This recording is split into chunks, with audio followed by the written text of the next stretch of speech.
Welcome. This is Robbie McKenzie, Youth Ministry 6.3. I'm here with the one and only Bob Smiley, and Christian comedian, and we're going to talk a little bit about youth ministry and comedy, and maybe even just comedy in general from a Christian's worldview and standpoint.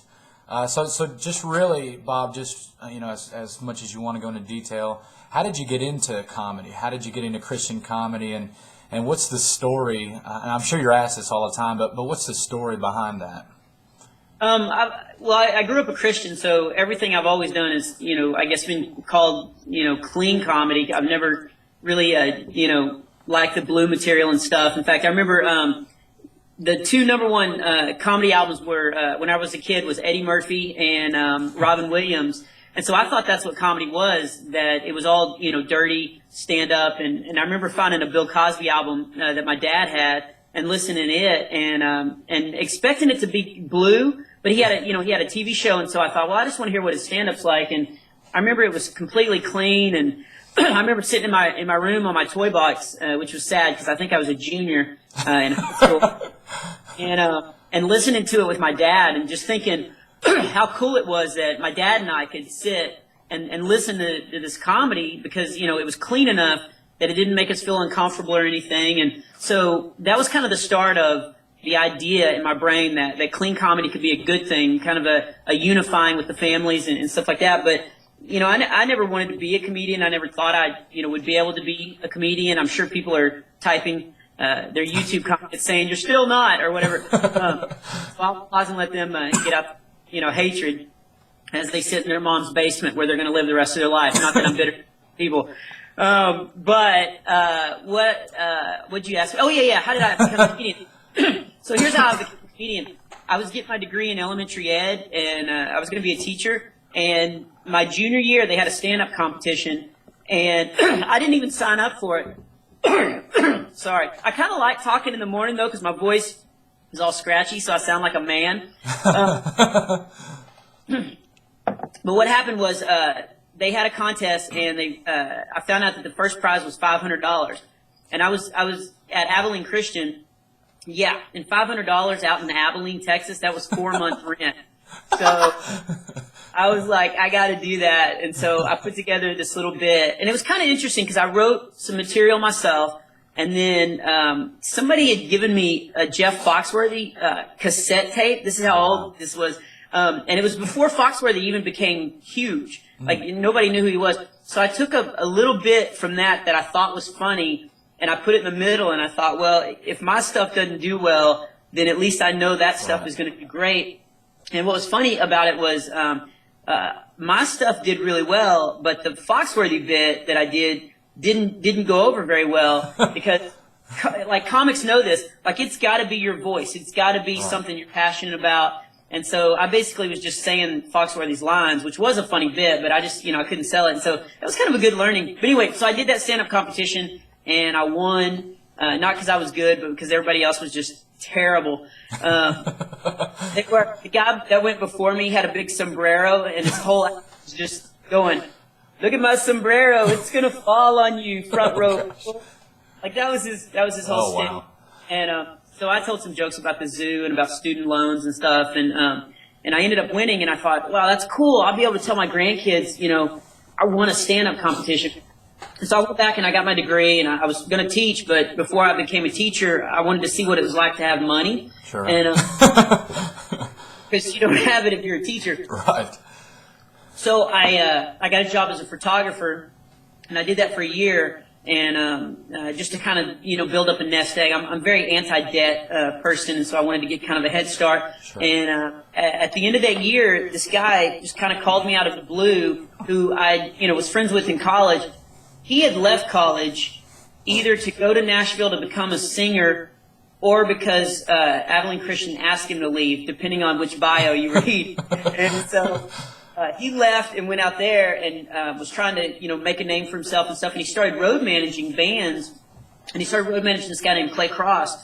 And they were getting ready to leave for tour. And Clay said that it would be fun to have a comedian, like, MC the show and tell jokes and stuff. And my friend who was road managing had to hire a merchandise guy. So he saw me do that stand-up competition. So he tracked me down and just called me up kind of out of the blue and asked me if I wanted to go on tour.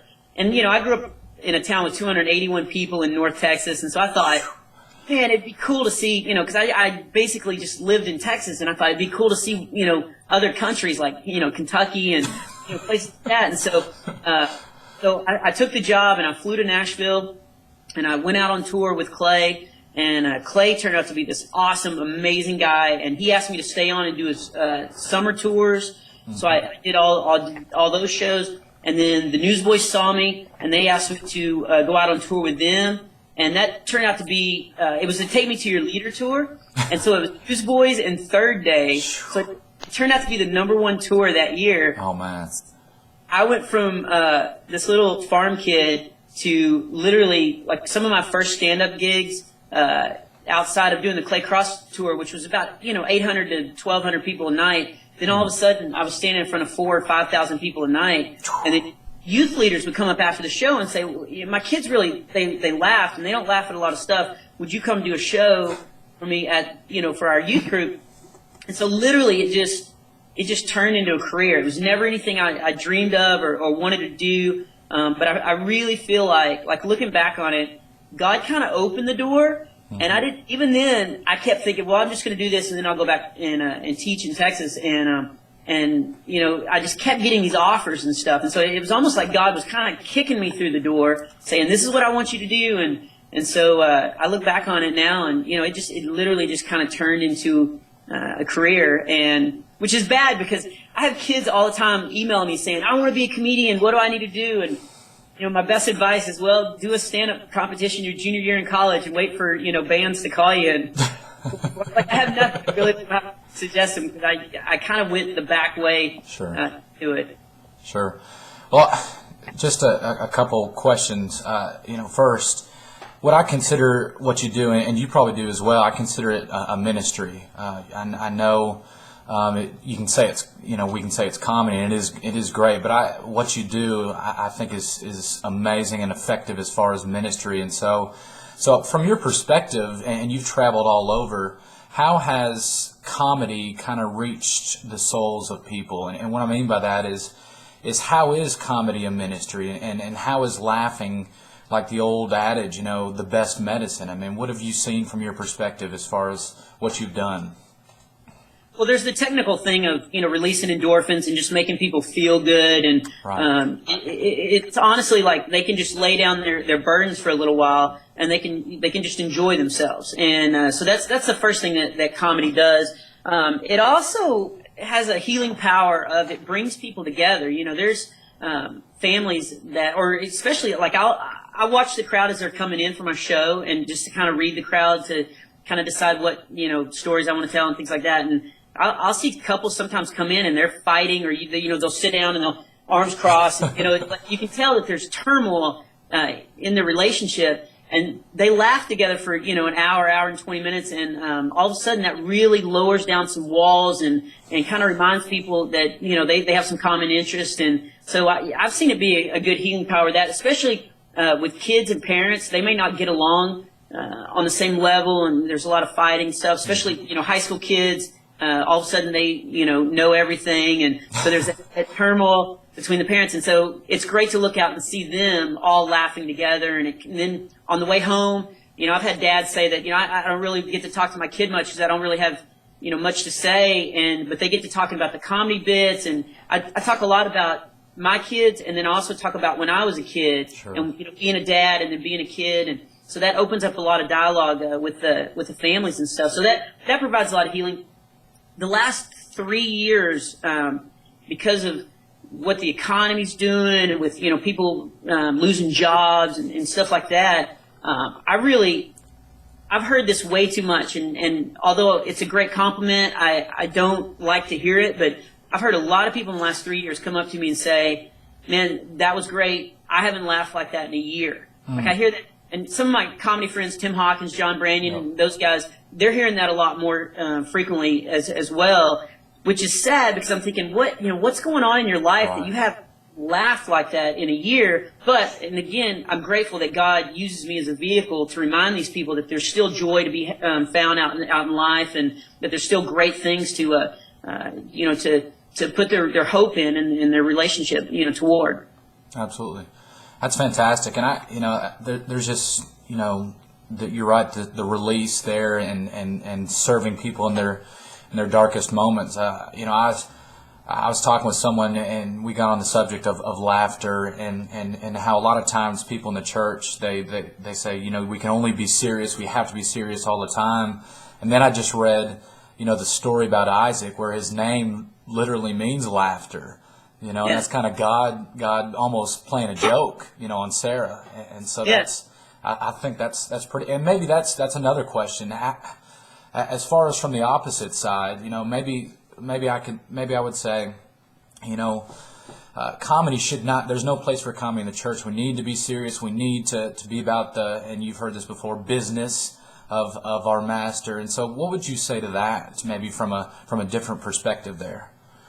Well, I always wondered when people say that, and especially when I first started, there were a few Christian comics, Mark Lowry, Shonda Pierce, mm-hmm. Jeff Allen, and those guys that were doing it before me, but I was kind of one of the first ones that would travel with bands, and so already people that were skeptical of Christian music, Christian mm-hmm. rock music and stuff, and thinking, oh, this is not good. Yeah, I would get a lot of emails from them saying, how dare you try to, make jokes in a church, because a lot of my shows are in churches, right. And they're like, we need to be reverent. And I'm thinking, how can you go out and truly tell people about the joy of being a Christian and how we're set apart from everybody else because we have a Savior that loves us and set us free, and we've given our life over to them. How can you tell people about that joy and that excitement without involving laughter, without involving just the excitedness of being a Christian? And so, I've never really gotten that whole thing that you can't laugh in church. To me, that's where laughter should take place the most. That's Absolutely. Where that true freeing spirit of knowing that you can go here and have a good time and enjoy yourself. That's what church should be about. And I think it definitely, laughter is a big part of that. Absolutely. And speaking of church, what sort of guidelines would you give ministers and youth ministers who want to use comedy?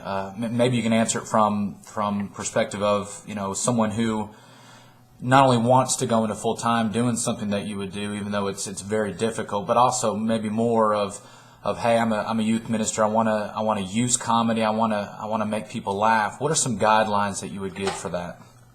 Well, youth ministry is, I think, the hardest job around. A lot of people think youth ministry is a lot of just playing games. You basically, all you need is you got to have a goatee and have 200 Trying, brother.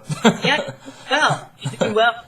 But a lot of people think that's it. You just, you organize camp and, mm-hmm. You pull out the balls and let them play and you put together some activities and stuff. But man, I think youth ministry is the toughest job out there because you have to be so many things to those kids. A lot of times you have to be a dad, you have to be a guidance counselor, you got to be a teacher, you've got to be their best friend, you got to have unlimited texting. Because I was talking to my youth minister at my church, and I literally was like, "What is that vibrating? Are we having an earthquake?" And it was just his phone. It was just his phone texting, texts going off like crazy. And those are kids reaching out to that youth minister, and that's what happens all the time. And there are also no set hours because you're getting texts, you're getting phone calls, you're getting emails like all crazy hours of the night and stuff like that. So you've got to gear up for it. It is a tough job. And so using humor will not only help,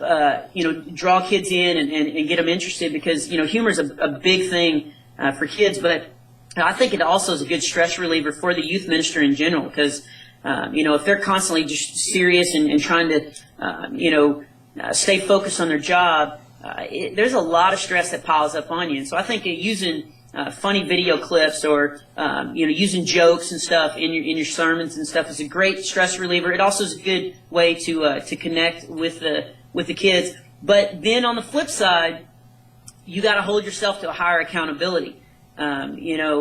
Where the kids are now looking at you because of what I just listed. Like they're looking at you maybe as a substitute for a dad that's not around, or Right. they're looking to you as a leader, or as I want to be like this guy. And so you've got to be real careful what kind of humor you use. And a lot of times youth leaders will fall into the idea of, I really want these kids to like me, so I want to show them the edgy stuff. I want to, but they're looking to you as a leader, and you got to keep that in mind. What are you guiding them to? What are you leading them to? And a lot of things.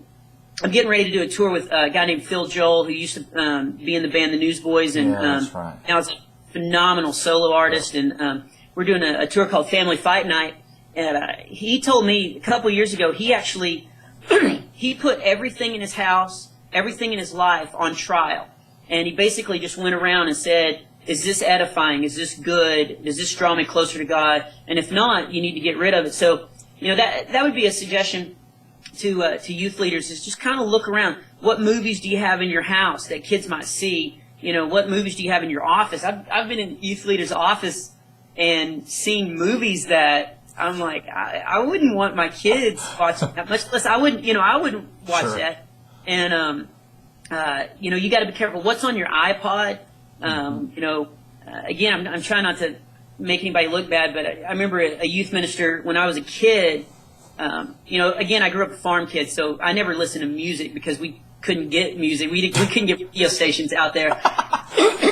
And so I never listened to music. And I remember a youth minister telling me that he liked the Beastie Boys.